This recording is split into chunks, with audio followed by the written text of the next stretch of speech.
Voici une liste de chansons qui ont été rejetées par Rihanna ou qui étaient conçues pour elle à la base. C'est parti.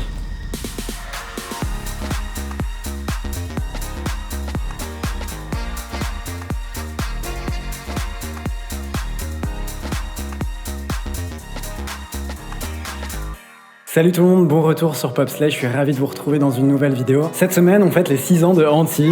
Oui, bravo. Oui, enfin ça veut dire aussi 6 longues années sans nouvel album de Rihanna. Je sais. Et pourtant, malgré son absence, Rihanna cartonne toujours autant en streaming et dans les charts. Par exemple, en 2021, son album Anti s'est vendu à 400 000 exemplaires, rien qu'aux USA. Soit sa meilleure année de vente depuis 2018. Son album Good Girl Gone Bad a dépassé les 2,8 milliards d'écoutes sur Spotify. C'est l'album de 2007 le plus écouté de la plateforme. Vous l'avez compris, Rihanna n'a donc clairement pas à rougir de sa discographie. Néanmoins, aujourd'hui, j'ai envie qu'on s'intéresse à tous ces titres qu'elle et son équipe ont rejetés, ou bien ces chansons qui étaient envisagées pour elle à la base. Alors pensez-vous que le succès de ces chansons aurait été amplifié si c'était Rihanna qui les avait chantées? Dites-moi ce que vous en pensez en commentaire et surtout restez jusqu'au bout car vous risquez d'être surpris. Let's go. On commence avec Dangerous Woman de Ariana Grande. Ce qui est fou avec Dangerous Woman, c'est qu'elle a été écrite et conçue de manière totalement différente de la version qu'on connaît aujourd'hui. En effet, le co-auteur Ross Golan avait déclaré dans une interview avec CBS que la chanson allait être très country à la base. Ils avaient d'ailleurs Carrie Underwood en tête pour cette chanson. Ils ont commencé à retravailler Dangerous Woman, si bien qu'ils ont commencé à avoir d'autres artistes en tête, comme Alicia Keys et Rihanna. J'imagine totalement Rihanna chanter ce titre. Je suis convaincu qu'elle aurait apporté un twist encore plus sulfureux avec sa voix. Alors attention, la version d'Ariana Grande est indéniablement très réussie.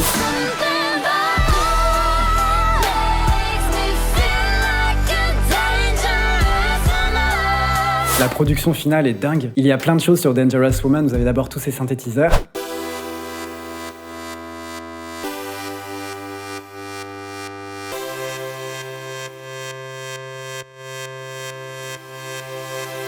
Et j'adore aussi l'ajout de piano qui donne un côté très rétro à la chanson.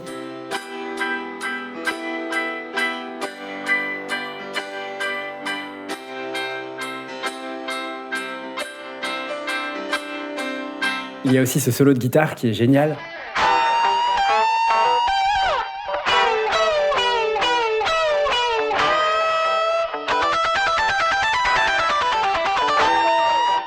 Il y a aussi ces chœurs qui sont très drôles et pourtant peu perceptibles sur la version finale. Écoutez.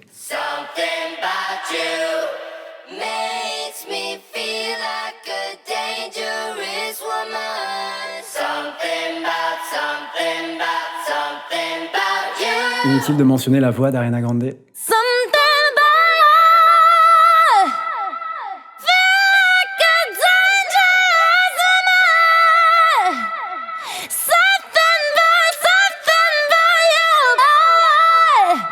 Cette chanson était clairement faite pour elle. Fun fact, Charlie Puth a fait du beatbox sur la chanson, mais il n'a été crédité sous aucune forme. Ce que je trouve intéressant dans cette histoire, c'est que le coup de cœur d'Ariana Grande pour cette chanson ira bien au-delà de la chanson en tant que telle, puisque Dangerous Woman deviendra le nom de l'album, mais aussi le nom de la tournée. Alors même s'il s'agit du lead single de l'album, ce ne sera pourtant pas le plus gros succès de l'ère. Top 10 aux US, top 20 au Royaume-Uni et top 40 en France, pays dans lequel il finira disque d'or. Vraiment, j'aurais été très curieux de voir quelle vibe Rihanna aurait apporté à cette chanson, et surtout si son succès aurait été un peu plus massif dans les charts. Une autre chanson qui a été rejetée par Rihanna, il s'agit de ma chanson préférée de Drake, Find Your Love. Find Your Love est le deuxième extrait du premier album de Drake, Thank Me Later.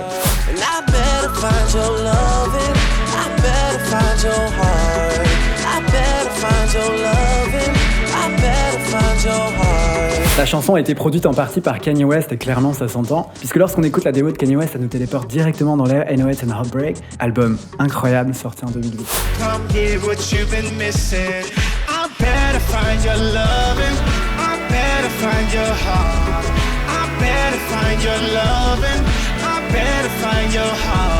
Néanmoins, cette même démo que vous venez d'écouter était en réalité destinée à Rihanna à la base. D'ailleurs, elle l'a même enregistrée. Seulement, un jour, l'un des producteurs raconte que Drake est arrivé en studio et a entendu la version de Rihanna. Dans une interview pour le magazine Complex, le producteur No ID raconte que Drake était en mode « Je veux absolument me procurer cette chanson », ce à quoi il lui a répondu « Mais mec, va lui demander ». Et c'est ainsi qu'il a pu enregistrer Find Your Love et en faire une chanson que je trouve très addictive.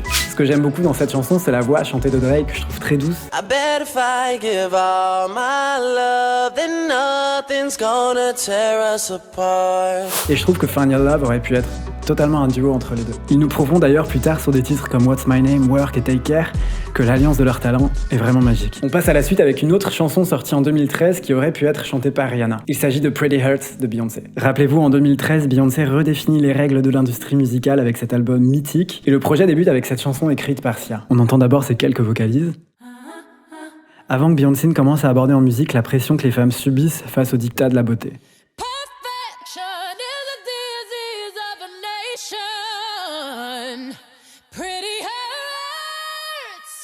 Sia a écrit cette chanson dans son appartement de Los Angeles. Ce qui est dingue dans l'histoire, c'est qu'elle a d'abord envoyé la chanson par mail à Katy Perry, mais celle-ci ne l'a jamais ouvert. Sia a donc transmis ensuite cette chanson au manager de Rihanna, qui l'a gardée environ pendant 8 mois, sans rien faire. Donc clairement, la chanson Pretty Hurts était vraiment en attente du côté de Rihanna. Ça a duré tellement de temps qu'entre-temps, Beyoncé a tout simplement mis la main sur la chanson, et elle a eu un énorme coup de cœur pour Pretty Hurts. En interview avec iTunes Radio, voici ce qu'elle déclare, je la cite. « Vous savez, c'est vraiment difficile de trouver une chanson avec un message aussi fort, qui ne paraisse pas moralisateur pour autant. Sia est un tel génie, à la seconde où j'ai entendu cette chanson, je me suis dit que je devais la chanter. Je me fiche de savoir si je dois me battre pour cette chanson, c'est ma chanson. » En interview avec ABC News, Sia raconte que lorsque Katy Perry a entendu la chanson, elle lui a demandé pourquoi elle n'avait pas eu la main sur Pretty Hurts, ce à quoi Sia lui aurait répondu « Girl, vérifie tes mails ». Je suis très content que ce soit Beyoncé qui ait retenu cette chanson qui comporte un message très fort. Je trouve qu'elle chante divinement bien dessus.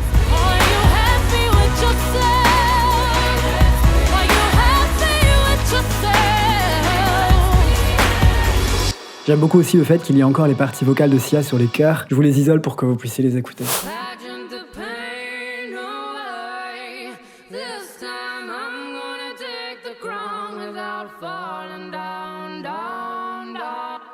Avant de passer à la seconde partie de cette vidéo, n'oubliez pas de vous abonner à ma chaîne YouTube, vous avez à cliquer juste ici. Et n'hésitez pas aussi à me rejoindre sur Instagram, @popslay, puisque je parle des chiffres de la semaine, du souvenir pop de la semaine et de toutes les infos sur l'industrie musicale. Allez, assez d'autopromo, passons à la suite avec ce tube signé Esterdine. J'essaye de vous faire deviner, ne trichez pas.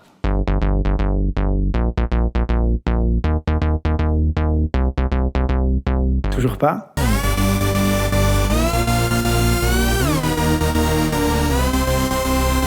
Un petit dernier.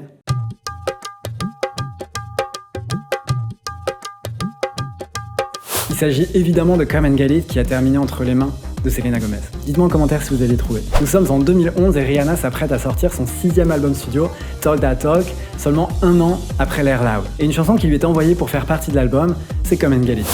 So baby, whenever you're ready.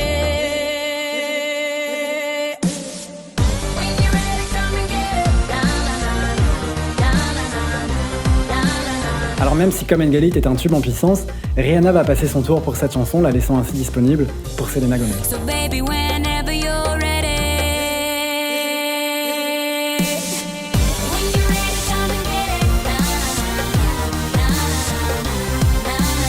Après, je peux le comprendre puisque j'ai un peu du mal à concevoir Come and Get It sur l'album Talk That Talk, à la limite sur Loud, pourquoi pas. Ainsi, Come and Get It devient le premier single du tout premier album solo de Selena Gomez, Stars Dance, un album qui lui permettra d'obtenir son tout premier numéro 1 en solo aux États-Unis. La chanson Come and Get It sera également un grand succès. Néanmoins, en interview en 2016 avec Entertainment Weekly, Selena Gomez a avoué avoir eu du mal à la chanter en live car pour elle, je la cite, « C'est comme si ce n'était pas ma chanson, cela ressemble fortement à un rejet de Rihanna ». Effectivement, c'est le cas. Passons à la chanson suivante, ça a été un énorme tube, clairement vous n'avez pas pu passer à côté. Il s'agit de Lean On de Major Lazer, DJ Snake featuring Mo.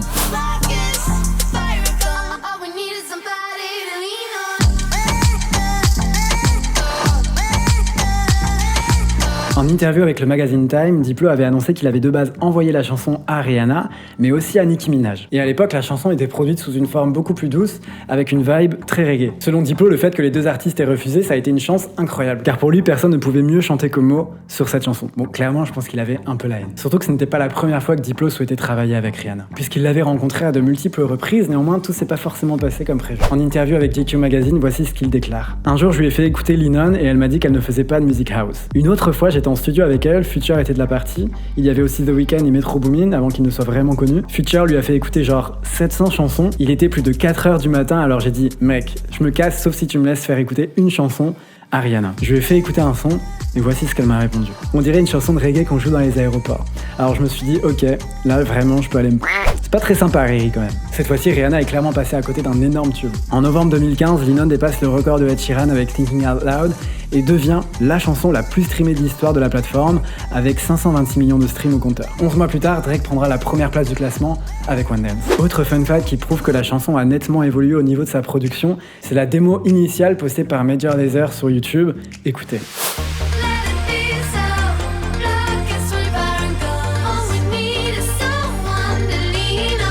Je trouve que la chanson prend une toute autre dimension. Je vous la mets en barre d'infos et n'hésitez pas à me dire en commentaire quelle version vous préférez. Enfin, une autre chanson qui est passée sous le nez de Rihanna, c'est Do It Like a Dude de Jessie J.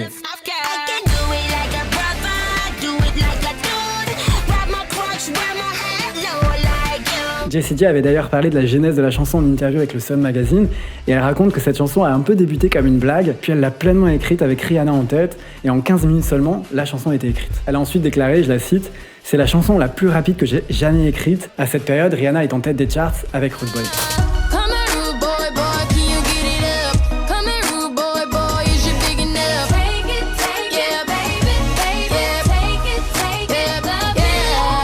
Et toujours selon Jessie J, elle dit il y a ce même swag dans cette chanson qui fait que c'est fun et que ça colle parfaitement avec la personnalité de Rihanna. Alors ce n'était pas la première fois que Jessie J écrivait pour d'autres artistes. Effectivement, on lui doit par exemple Party in USA de Miley Cyrus. Mais lorsqu'elle écrit Do It Like a Dude et qu'elle l'envoie à l'équipe de Rihanna chez Def Jam, l'histoire dit qu'il lui aurait renvoyé la chanson en lui disant qu'elle était tellement bien qu'elle devrait l'enregistrer pour elle-même. Chose qu'elle a faite et qui lui a permis d'amorcer sa carrière en solo. Autre fun fact, et plus récemment, Jessie J avait affirmé dans une interview radio que son équipe avait envoyé Do It Like a Dude à Nicki Minaj afin de l'avoir en feat. Seulement Nicki Minaj a répondu à cette histoire en disant que personne ne lui avait jamais demandé de contribuer à la chanson, mais qu'elle aurait adoré le faire en disant, je la cite, « Je suis obsédée par cette chanson depuis la minute où je l'ai entendue. Je l'entendais partout à la radio quand j'étais en promo au Royaume-Uni. » C'est donc la fin de cette vidéo. Il y a évidemment plein d'autres tubes écrits par Sia qui lui ont été proposés, mais j'en parle plus longuement dans ma vidéo dédiée à This Is Acting. Je vous mets le lien juste ici. Encore une fois, si cette vidéo vous a plu, n'hésitez pas à laisser un j'aime à celle-ci, à laisser un commentaire peut-être pour le référencement et surtout à vous abonner à Popslay. N'hésitez pas aussi à me rejoindre sur Instagram pour plus d'informations sur l'industrie musicale. Ah, et j'ai une question pour vous. Dites-moi déjà si vous avez hâte du retour de Rihanna, mais surtout, dans quel style vous la verriez revenir avec le prochain album. Ça m'intéresse de voir quels seraient vos avis là-dessus. Et puis je vous dis à très vite sur Popslay pour une prochaine vidéo. Merci à tous aussi pour votre amour, votre bienveillance et votre soutien. Je vous embrasse et je vous dis à très vite. Ciao.